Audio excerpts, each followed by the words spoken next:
GMNA uses artificial intelligence for generated speech, visuals, and production. AI-generated content may contain errors.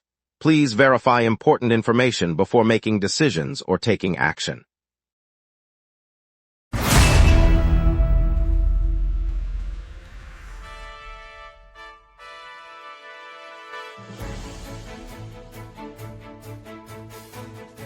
Live from the GMNA News Center, this is the Lunch Break News Hour. Good afternoon, Montreal. I'm CJ Waterhouse. Tonight we'll unpack a harrowing armed attack that left a young woman gravely injured, plus a quick look at the new basketball courts opening in Martin Luther King Park and the upcoming Tiger Cats vs. Alouettes showdown. Over to you, Jeff.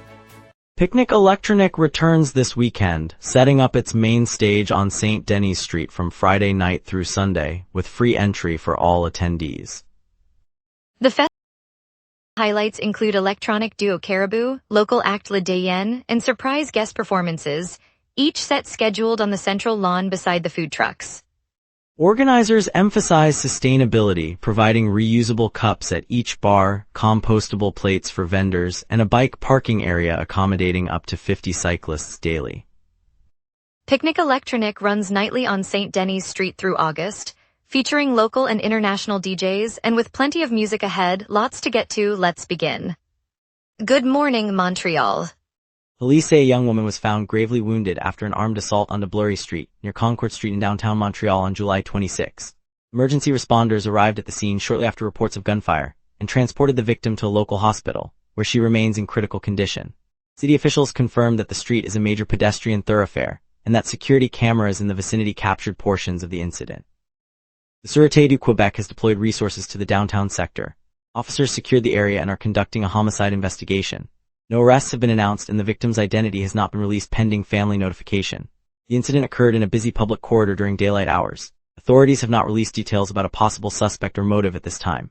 The investigation is ongoing, and updates will be provided as more information becomes available. Yesterday, Inter Miami secured a hard-fought win in Montreal even though Lionel Messi was not on the field and German Berterame suffered a serious head blow early in the second half. The game stayed tight after the opening goal, but after Berterame was taken off with a concussion, the visitors found momentum. A swift counter-attack produced the decisive goal that gave Inter Miami 3 points. Medical staff confirmed Berterame's concussion but said he will follow the league's protocol before returning. Fans in the stands cheered the comeback, waving scarves as the final whistle sounded. The result adds another victory to the club's season tally despite the setbacks on the night. The match attracted a lively crowd, with spectators filling the stands and creating an electric atmosphere that lifted the team despite the adversity they faced. Scientists announced early this morning that a melanoma-type transmissible cancer has been found in brown bullhead catfish inhabiting Lake Memphremagog, the lake that straddles the Quebec-Vermont border.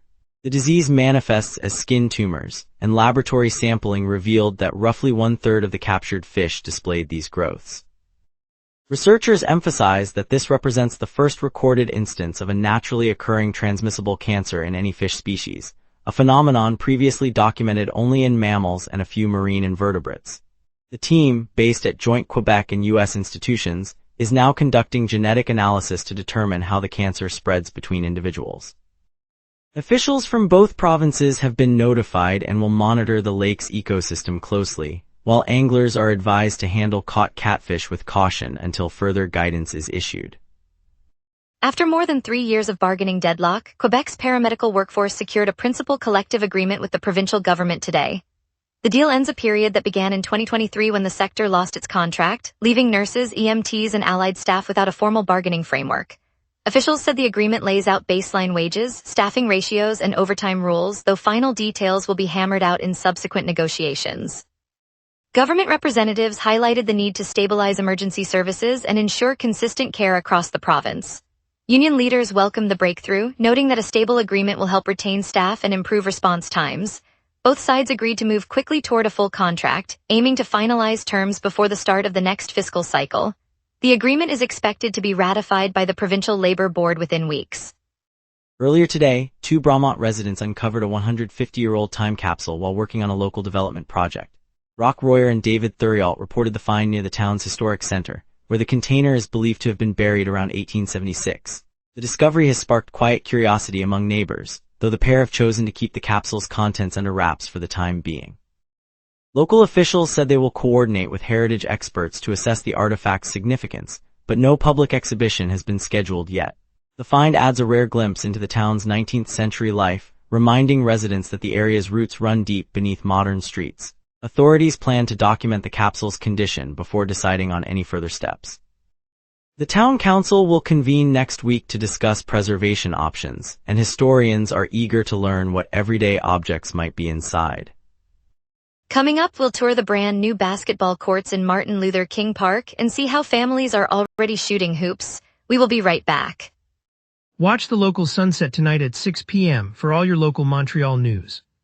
Welcome back, everyone. Let's dive into today's headlines, then I'll turn it over to Jeff Laflem for our local stories. The freshly painted courts at Martin Luther King Park opened Saturday evening, thanks to the nonprofit Buckets and Borders. The organization, which travels across Canada restoring outdoor basketball surfaces, completed the renovation with help from a range of sponsors. The new layout features fresh asphalt, vibrant markings, and upgraded lighting, turning the neighborhood hub into a safer, more inviting place for pickup games. Local residents said the improvements will encourage more families to gather after school and give teens a constructive outlet for energy. City officials noted that the project aligns with broader efforts to boost community confidence through sport.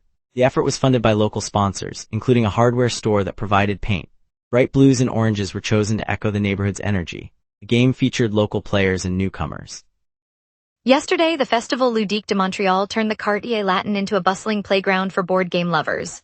Over 3 days, organizers from Quebec's growing tabletop scene invited the public to try dozens of fresh titles, from strategy classics to fast-paced party games. Attendance swelled as families, students, and casual gamers gathered on the streets, swapping stories and discovering new ways to spend an evening without screens. Industry officials say the surge in curiosity is fueling rapid expansion across the province, turning hobby shops into thriving businesses and spawning new design studios. The open-air format let anyone pause a stroll for a quick match, highlighting how the pastime is weaving itself into everyday leisure. With the festival now wrapped up, the buzz suggests the board game boom is only just beginning for local players. The Hamilton Tiger Cats are set to face the Montreal Alouettes today at Percival Molson Stadium.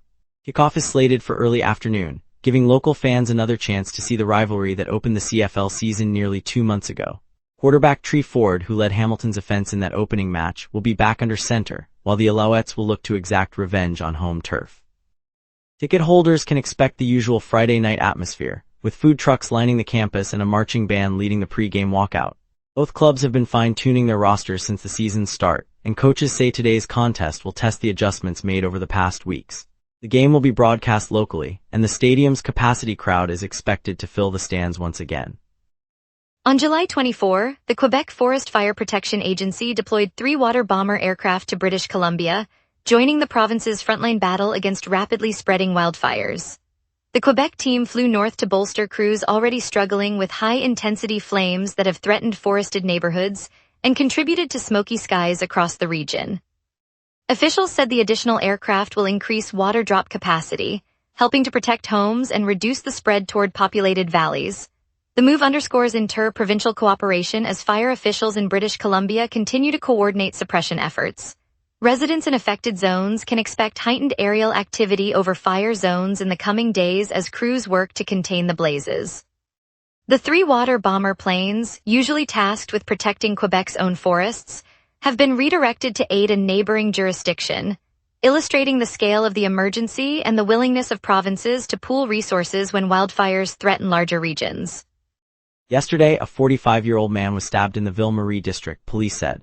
The Service de Police de la Ville de Montreal arrived on scene, secured the area and transported the victim to hospital. Officials confirmed the man sustained serious injuries, yet medical staff indicated his life is not in danger. No arrests have been announced, and investigators are currently reviewing surveillance footage while canvassing the neighborhood for witnesses. The stabbing occurred in a bustling downtown corridor, prompting temporary closure of nearby businesses and an increased police presence throughout the evening. Residents were asked to steer clear of the immediate vicinity as officers continue their inquiry. To date, the SPVM has not disclosed any motive or identified a suspect. Detectives are following up on leads gathered during the canvass and will release updates as the case develops. Let's take a quick look at your afternoon forecast and see what the sky has in store. A weakening ridge yields a southerly jet, dragging warm air toward Montreal while pressure begins to fall. On this date, Montreal's record high reached 32.5 degrees Celsius in 2020, set during a lingering heat wave that pushed temperatures well above the seasonal norm. The record low sits at 12.6 degrees Celsius, recorded in 2013 when a sudden Arctic surge plunged the city into an unseasonal cold snap. By contrast, today's climatological average high sits near 22 degrees, with the normal low around 16 degrees, underscoring how today's warmth sits comfortably below the historic peak. Turning to the live radar, the map shows a clear swath across southern Quebec and the St. Lawrence corridor. No precipitation echoes appear, confirming a dry air mass anchored by the weakening ridge overhead. The jet stream, flowing at roughly 40 kilometers per hour from the south, is steering any lingering disturbances east of the province. With the system to our north organizing, Montreal stays precipitation-free for the next hours as the sky remains clear. At noon, Montreal sits at 23 degrees Celsius under partly cloudy skies, humidity 66%, and a gentle southeast breeze of 7 kilometers per hour. The air mass remains modestly moist with a dew point of 16 degrees, while pressure is near average but beginning to fall, signaling an unsettled system approaching from the north. Overhead, the jet stream streams southward at roughly 40 kilometers per hour, injecting slightly warmer air and keeping any rain-bearing disturbances aloft. The UV index reads 6 and the strongest wind gust will reach 10 kilometers per hour from the south, well below any advisory threshold. No weather alerts are active. Temperatures will climb to 28 degrees by mid-afternoon as clouds thicken, then hold steady into the evening, with a clear sky returning after sunset. Looking ahead, the 5-day pattern remains driven by the same southerly jet and a series of low-pressure troughs sliding eastward. Monday brings a high of 30 degrees and a low of 18, with partly cloudy skies and a modest rise in humidity. Tuesday sees a high of 29 and a low of 19, but cloud cover will increase, bringing a 50% chance of rain in the afternoon. Wednesday cools to a high of 21 and a low of 18, and an 85% rain probability will dominate the day. Thursday rebounds to a high of 23 and a low of 18, though lingering moisture offers a 60% chance of showers. Friday clears dramatically, reaching 26 degrees with a low of 18 and a completely clear sky. And that's your weather. Remember, the lunch break is also available as a podcast. Listen anytime on iHeartRadio or wherever you get your podcasts. Stay tuned for traffic updates, a look at tonight's Picnic Electronic lineup, and our chamber spotlight on Steve's Music Store. We will be right back. Watch the local sunset tonight at 6 p.m. for all your local Montreal news. All major routes are moving freely this morning. Autoroute 6 runs at normal speed with no reported delays. Autoroute 15, Boulevard St. Laurent and Rue Sherbrooke are likewise clear. Downtown corridors including Rue Peel and Rue St. Denis show smooth flow, no bottlenecks. The only variable will be usual lunchtime surge near the University District, where traffic can inch up a few kilometers per hour. Construction on Daiquiri continues, but the lane closures are already accounted for and are not causing backups at this hour. Weather remains clear, so no visibility issues are expected. Drivers approaching Port District on Rue Notre Dame may notice a brief slowdown as trucks load. On the transit side, the metro and bus networks are operating on schedule with no service interruptions. Expect the afternoon to remain steady, though drivers should stay alert for typical build-up around the shopping centers on Boulevard St. Charles afternoon. Overall, the commute looks unremarkable, so you can plan on a routine drive. Picnic Electronic rolls out today on Isle St. Helene, the island's weekly electronic music party where top DJs spin under the sun, perfect for a spontaneous dance break between errands.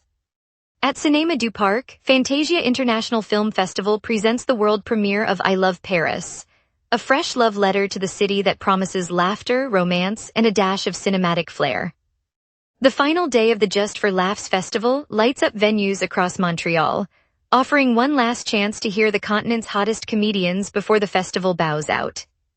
Looking ahead, Fierté Montreal bursts onto the scene next Sunday, promising vibrant parades, drag spectacles, and community concerts that celebrate diversity, while Oshiga Music and Arts Festival opens its gates on Parc Jean Drapeau on the 1st of August, ready to deliver 3 days of indie rock and electronic energy for the summer's grand finale. And now here's Jason with sports. Here's the latest on Montreal's teams and the Legs trade buzz. Sources say Columbus forward Kirill Marchenko is nearing a trade, and Montreal's front office is reportedly among two clubs vying for his services.